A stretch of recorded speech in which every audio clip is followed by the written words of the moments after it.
guys, welcome back to the WODdoc Project 365, episode 714. Today, while taking in hay at the farm, couldn't help but think in my head about how we relate different things that we do in working activities to things that we do in the gym. And one of the things that we do in the gym is we work on this transverse plane mechanics, and we do it with a wall ball, right?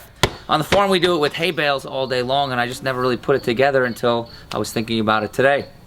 So I wanted to talk about how we want to use our hips as the driver to work on our transverse plane mechanics as we do our rotational ball tosses, right?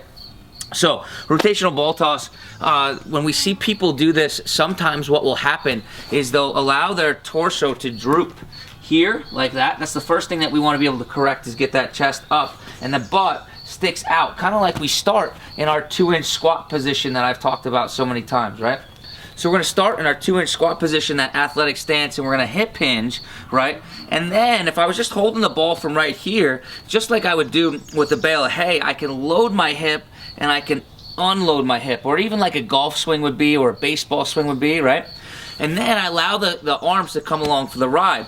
So instead of using the arms as the driving motion, right, what we want to be able to do is use the hip as the driver, right? So we drive off this leg and use the hip as the driver, and that's the correction that I'd like us to make. So the correction, or the thought process that we would be concentrating on when doing this maneuver is twofold. First, keeping that chest up nice and tall, getting into that 2-inch squat position, that athletic stance, so to speak, right?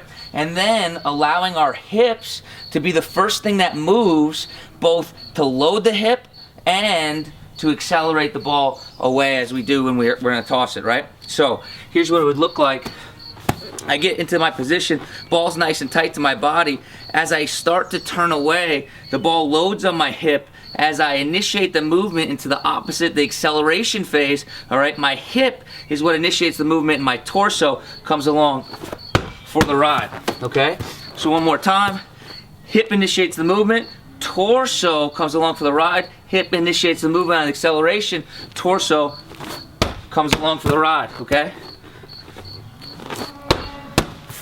So guys, try this out the next time that you're working on your rotational ball tosses, and I really hope it helps you out. Until tomorrow, we are optimizing function to optimize performance.